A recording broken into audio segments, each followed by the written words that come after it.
Good morning friends, मैं doctor Jagdish Rathore और आप देख रहे हैं माइंड गैलेक्सी। तो दोस्तों, वक्त और कड़ी मेहनत यह सब्जेक्ट आपके सामने है कि कैसे जीवन धारा बदल देती है। और दोस्तों कि हमने नॉर्वे में सुना है कि बहुत ही विश्व विख्यात वायलिन वादक ओल उल। अब ये जो ओल उल है, यह बहुत ही जबरदस्त वायलिन वादक करके नामी जाने जाते हैं, प्रख्यात है, विश्व विख्यात है। दोस्तों, इनकी जब उन्होंने अवसर को कैसे पकड़ा था, सबसे पहले तो वो एक गांव में रहते थे। वहां से उन्होंने ऐसे शांत जगह पे गए और वायलिन की प्रैक्टिस करना शुरू कर दी।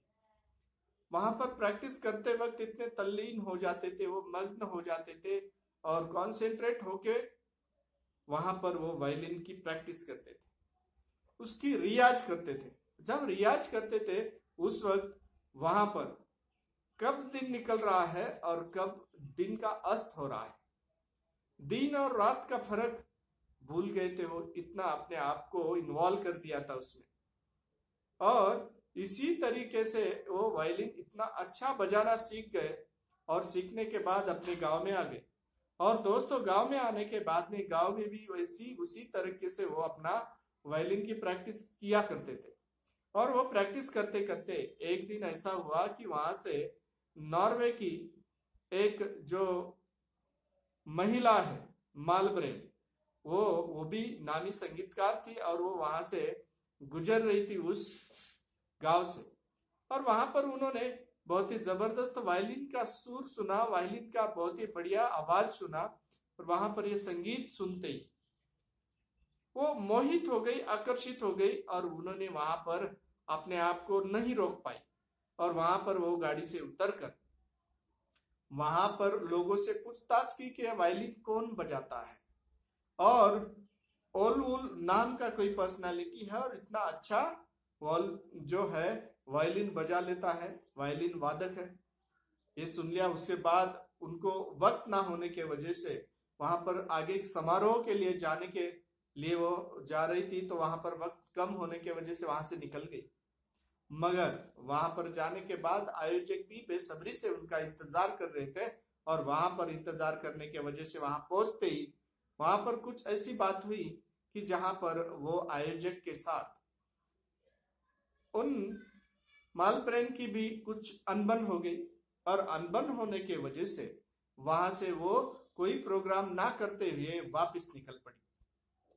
ऐसे में वो आयोजक को भी कोई विकल्प नहीं था, कोई अल्टरनेटिव नहीं था। वो सोच में पड़ गए थे कि सभी वहां पर रसिक ऑडियंस आ पहुंची थी। और आ पहुंचने के बाद वहां पर उन्होंने सोचा कि अभी क्या किया जाए, बड़े परेशानी में थे। ऐसे में कोई रसिक में से उनको आके बताया कि बहुत ही जबरदस्त नया नया कोई वायलिन वादक है और वो पास के ही गांव में रहता है, और तो उन्हें क्यों ना बुलाया जाए। ऐसे वक्त में वहां से उसे आमंत्रित करने के लिए कोई व्यक्ति आया, और वो एक अवसर था, जो अवसर उस ओल उल ने अवसर को अपने मुट्ठी में पकड़ लिया। और उनकी कोई बात का कोई अल्टरनेटिव, कोई प्रकार का वहां पर ना हिचकिचाते हुए वो आमंत्रण मिलते ही वहां वो पहुंच गए। और पहुंच जाने के बाद इतने बढ़िया वायलिन बजाई उन्होंने कि उस वायलिन वादक का जो है वहां पर वो एक अवसर था, वो एक बहुत ही अच्छी तरह का उनको जो मिला हुआ एक चांस था। वो चांस में ही वहां जो रसिकों का जो हाल है इतना भर गया था।